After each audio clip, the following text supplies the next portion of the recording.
People think the Pacific Northwest is all postcard trails and quiet forests. It isn't.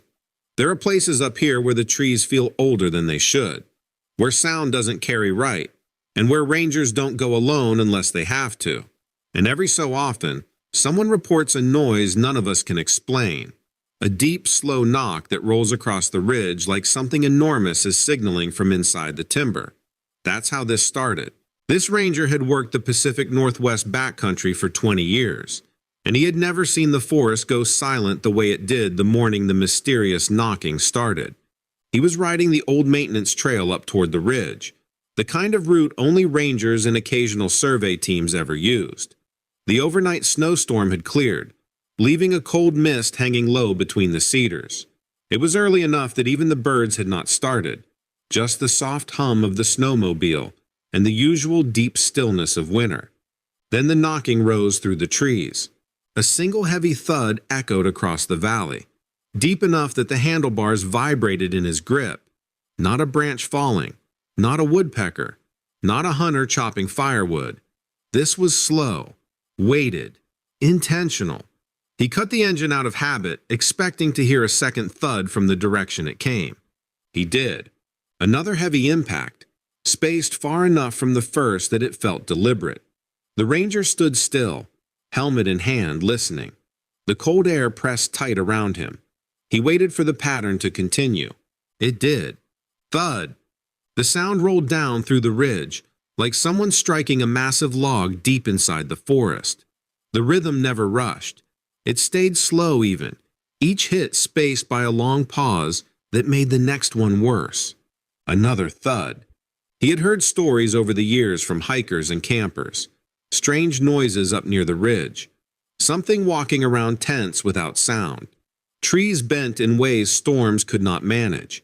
He had always chalked it up to the forest shifting under weather, or people misreading shadows. But the knocking felt different. It carried weight. He pushed deeper up the trail on foot, boots biting into the fresh snow. The forest around him stayed absolutely still. No birds, no creaking branches, no settling snow. Just the long, drawn-out rhythm of something large striking wood far inside the trees. When the knocking finally stopped, the silence that followed felt worse. He kept going until he reached the first clearing. Snow filled the open space in a clean white sheet. The air was cold enough to sting his nose.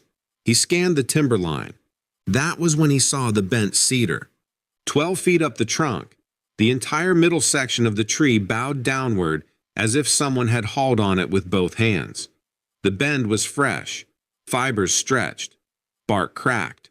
No storm damage on the base, no sign of rot or lightning, just raw strength applied where nothing human could stand.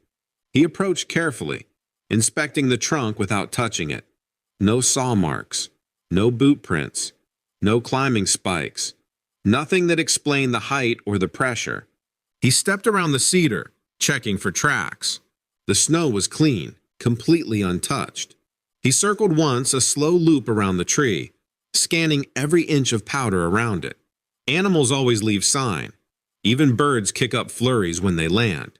But the snow around the cedar looked untouched since before the storm. He backed away from the tree. The silence inside the clearing felt like someone holding their breath. He returned to the snowmobile and continued up slope, telling himself he would log the damage later. Still, he could not shake the feeling that someone or something had been watching him examine that tree. 3 days later, another snowfall hit the ridge hard. Overnight temperatures dropped, and the trails were buried again. It was routine. He went out for the morning patrol, clearing storm debris and checking the ridgeline. Near the same clearing, he saw fresh prints, massive ones. Each print was long, wide, and spaced farther apart than any human stride. The snow around them was smooth and undisturbed, except for the deep impressions. They circled the clearing once, then crossed through a cluster of young cedars and vanished into the dense timber beyond. The ranger crouched beside one print and set his glove inside it. His glove did not fill half of the shape. He scraped some snow away at the heel and felt packed weight beneath. Whatever made the print was heavy, very heavy. But the snowfall the night before had been steady until dawn. If something had passed through, it had done so after the storm ended. Early morning, quiet, alone. He stood and looked toward the clearing as a cold heaviness filled the air again. It was the exact same pressure he felt at the bent cedar. Something had been here, recently. He followed the tracks to the tree line. The moment he stepped between the first two cedars, the forest went dead quiet again. Even his own breath felt muted in the cold. He stopped. He stepped back out of the trees. The sound returned. That was enough. He turned away from the clearing and headed back to the station, leaving the prints untouched. He did not log them either, not yet. That night, campers from the lower valley arrived at the station before dawn. The ranger had just brewed coffee when they walked in, pale and jumpy, speaking over each other. They said something had walked around their tents. Not a bear, not a person. Something tall, something heavy. Something that moved in a full circle around both tents without making any sound in the snow. One camper said he felt air shift as the shadow crossed his tent wall. Another said he heard a low rumble, not a growl, more like breath from something large trying not to be heard. The ranger drove out to the site immediately. No tracks, no claw marks, no disturbed snow. But the air felt wrong again, like the ridge was holding something back. The ranger stayed longer than usual, standing in the clearing long after the campers left. The trees watched from the dark. He knew the bent cedar and the fresh prints were not accidents. Something was moving on that ridge. Something heavy. Something quiet. Something that did not want to be seen. And the knocking had only been the beginning. 2 mornings after the campers reported the silent pacing, the ranger got the call about the missing trail worker. Storm debris had blocked a section of the upper switchback, and a young seasonal worker had been sent to clear limbs and mark hazards before the next snow cycle. He checked in on radio around noon. By 3 in the afternoon, he was gone. The ranger headed up with a small team. Fog clung to the ridge thick enough to blur trees into dark smudges, and the cold bit hard even through gloves. He had worked dozens of missing cases in his career. Usually there were tracks, broken branches, some kind of directional sign. This one felt different before the team even reached the switchback. The forest was too still again. Not the kind of quiet that came from weather. Not the muffled hush of snowfall. This was the same weight the ranger had felt near the bent cedar. The same pressure from the clearing. The same sense of something waiting. They found the workers' gloves first, both lying neatly beside a fallen branch, palms up. No signs of a struggle. No blood. No torn fabric. Just 2 gloves placed on the snow as if the worker had taken them off intentionally and set them down. The ranger crouched beside them. The snow around the gloves was undisturbed. No prints leading to them. No prints leading away. Nothing that made sense. One member of the team muttered that maybe the storm covered the tracks. The ranger did not correct him out loud, but he knew the storm had stopped several hours before the worker vanished. Snowfall had been too light to erase anything. They continued up the trail. 20 yards farther, they found the hard hat. It was lodged in a cedar 40 feet off the ground, not stuck between branches, embedded, wedged into the split where the trunk forked. If someone threw it, it would have bounced off. If someone dropped it, it would never have reached that height. It had been placed there or forced there. Above the hard hat, the ranger saw claw gouges carved deep into the trunk. 3 long marks, wide spacing, too high, too strong, too deliberate. The team stood in silence, staring up. One of the younger rangers finally said what everyone was thinking. This was not a fall. The senior ranger stepped closer to the tree. He touched the bark cautiously, feeling the rough split where the hard hat had been driven between the branches. He looked at the gouges again. They were fresh. The sap was still wet. He stepped back and scanned the tree line. Fog drifted slowly between the cedars. The light dimmed in and out. The silence held firm. The team spread out, calling for the missing worker, checking blind spots, sweeping down the next curve of the switchback. The older ranger stayed where he was. Something about the clearing felt wrong again. He could sense the weight behind the stillness, the pressure in the air. the feeling of something huge holding that part of the forest quiet. He looked at the prints near the clearing again. They were random, shallow marks from the team spread across the snow. But he focused on the undisturbed areas. The parts still smooth, still clean, still untouched. If something large had climbed that cedar, if something had lifted the hard hat that high, if something had made those deep gouges, there should have been evidence nearby. But there was nothing. The forest swallowed its own tracks. The team regrouped after an hour. No sign of the worker. No sound besides their own radios. No movement in the trees.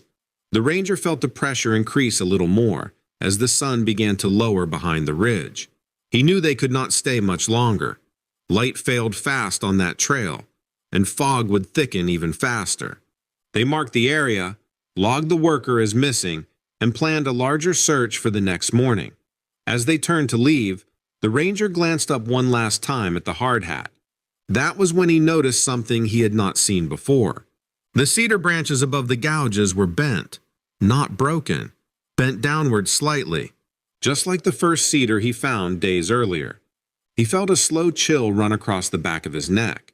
The team descended the ridge in silence. At the station, the ranger filled out the report with only the required details. He left out the cedar bend. He left out the feeling in the clearing. He left out the pressure in the air. He left out the fact that every detail matched something he had seen before.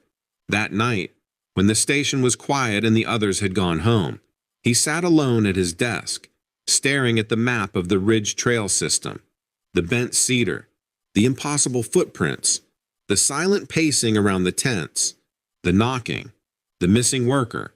The hard hat lodged 40 feet up a tree with claw marks above it. Every incident pointed to the ridge, to something large, something strong, something that moved through the forest without leaving sign unless it wanted to. He closed the map, took a long breath, and looked out the window toward the dark tree line. The forest felt awake in a way it had not before, and he could not shake the feeling that whatever was bending trees and circling campsites was not just passing through. It was watching. The search resumed at first light. Fog still clung to the ridge, thicker than the day before, drifting between the trees like slow-moving smoke. The ranger rode ahead of the group, the same uneasy heaviness settling in his chest as they approached the switchback where the hard hat had been found. They split into sectors, moving carefully through the timber.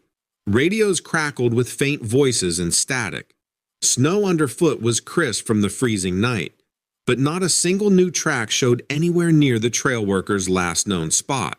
Not from animals, not from the missing man, nothing. The ranger checked the cedar again. The hard hat still sat wedged in the fork of the branches. The gouges still cut deep into the bark. The same downward bend in the higher branches pointed toward the trail, like something had pulled them. He took a long breath and began sweeping a grid through the trees. The fog muffled sound. Each breath felt thick. Even his footsteps seemed to sink into the silence. Half an hour into the search, the first strange sign appeared. A piece of fabric, torn at the edge but not shredded, hung from a branch 7 feet off the ground. The team approached cautiously. It matched the color of the missing worker's jacket. But again, the snow beneath it was smooth, untouched. No sign the worker had passed through or fallen there. One ranger suggested wind could have blown it, but wind would not place it that high without snagging elsewhere. And the tear was clean, as if it had been pulled, not ripped on brush. They bagged it and moved on. The fog grew even thicker as they reached a narrow ravine, branching off from the ridge. The ranger had been there many times. In summer, it was full of brush and runoff. In winter, it was a quiet, shadowed channel where snow piled deep. The search grid required that they sweep through it, even though the ranger did not like the idea of stepping into a place with only one obvious exit. Still, rules were rules. The team formed a line and entered the ravine. The deeper they went, the stronger the silence became. It was not natural stillness. It felt controlled, like sound could not travel. The ranger tried his radio, static. No voice, no response. He lifted the device to check the signal, but stopped when he noticed the others doing the same. Everyone's radios hissed with the same dead static. Then the knocking returned. The sound came from deeper inside the ravine, farther down the channel where the fog thickened into a white wall. The knock was slow, just like before. One heavy strike, then another. The ranger raised a hand, signaling the group to stop moving. Another knock. The sound carried through the ground more than the air. The ranger felt it through his boots. Deep, weighted, deliberate. None of the team spoke, but he could tell by their posture that they felt it too. They waited for another knock. It came. This one closer. The ranger stepped forward, eyes fixed on the fog ahead. The walls of the ravine pressed close on both sides, tall and sharp, and the fog at the far end looked almost solid. Nothing should be able to move without making sound, yet the knock seemed to relocate between hits, shifting position. Then he heard something else, breathing, not his own. A slow exhale, deep and heavy, coming from beyond the fog. The air in the ravine felt colder, thicker. The ranger motioned for the others to stay back and advanced alone, careful on the snow. One more knock, this one so close that snow shook loose from a branch above him. He froze. The fog ahead stirred, not from wind, not from weather, but as if something massive had moved on the other side of it. A shadow appeared inside the white wall, tall, broad, still. The ranger felt a pulse of fear but took another step forward, enough to see just a little more shape inside the fog. The shadow shifted, a slow lean from one side to the other, as if evaluating the group. The ranger lifted one hand, not to signal, but because the air around him felt charged, heavy enough to push against his chest. The shadow grew clearer. Shoulders, massive, wider than any person could be. The shape stood still, watching. The fog folded around it. No sound, no breath, just that cold presence inside the ravine. The ranger turned and signaled the team to move back, slow and steady. No sudden noise, no rushing. They obeyed immediately. Every one of them understood, without needing to see more. As the ranger stepped back, the shadow stepped forward, not close enough to reveal detail, not close enough to rush them, just enough to remind him it was there, standing, watching, and tall enough that it blocked the faint morning light behind it. The ranger did not break into a run until the ravine walls opened up and the fog thinned. The others followed him out, glancing back only when the silence finally lifted. When they reached the main trail, the radios came back to life all at once. Static turned to voices. Normal forest sound returned. But the ranger did not turn back toward the ravine. He knew what he felt. Something large had been standing in that fog. Something heavy enough to shake snow loose with its steps. Something strong enough to bend cedars and lift a hard hat 40 feet up a tree. And it had been watching them the entire time. The ranger did not fully understand why the fog in the ravine shook him so badly, not until the call came in 2 hours later. A second search team farther down the ridge reported hearing the same deep knocking. They said it echoed through the timber in a slow, steady beat. They also said their radios had cut out without warning. The pattern matched everything the ranger had heard before. This time, the location matched too. Lower end of the same ravine. The ranger rode out alone, not because he was supposed to, but because he understood the signs better than anyone else. Whatever was moving through that ridge did not want a crowd. It did not want noise. It did not want the forest disturbed. The fog returned as he approached the lower trail, thick enough to hide the tree line even at midday. Snow fell in a slow drift, not heavy, just enough to mute the world. The ranger shut off his snowmobile, stepped into the cold, and listened. The forest held its breath. He reached the edge of the ravine. The same silence wrapped around the air, thick and tight. The same pressure settled in his chest. The same instinct told him something was close, watching, waiting. He walked forward. With each step, the fog swallowed a little more of the world behind him. He kept one hand on the radio, even though he already knew it would not work in that silence. The snow underfoot was smooth, untouched, except for a set of faint depressions leading deeper into the ravine. Not clear footprints, not defined shapes, just heavy impressions as if something large had passed through with weight spread wide. He followed them. The walls rose on either side, the same narrow channel he had walked earlier that morning, but now it felt more confined. The fog curled against the rock faces, hiding the upper ridge. The ranger scanned the white cloud ahead, searching for movement, shadow, anything that could help him understand what was happening. Then he heard it. A single knock. Not far. Not deep inside the ravine. Close. He froze. Snow drifted off a branch nearby. The air thickened again. He heard the next knock almost immediately, softer this time, but still heavy enough to vibrate through the ground. He stepped forward again, slow, steady, careful. Another knock. Then silence. He walked until he saw the place where the ravine widened slightly. A clearing of packed snow sat between the walls. The fog had pooled in that space, swirling like something inside it was pushing the air outward. The ranger stopped at the edge of the clearing, one hand resting on the trunk of a frost-covered cedar. He waited. For a moment, nothing happened. No sound. No movement. The fog shifted slightly, curling in slow ropes along the snow. Then the shape stepped out. It began as a shadow, dark and tall, rising in the fog like it had been standing there all along.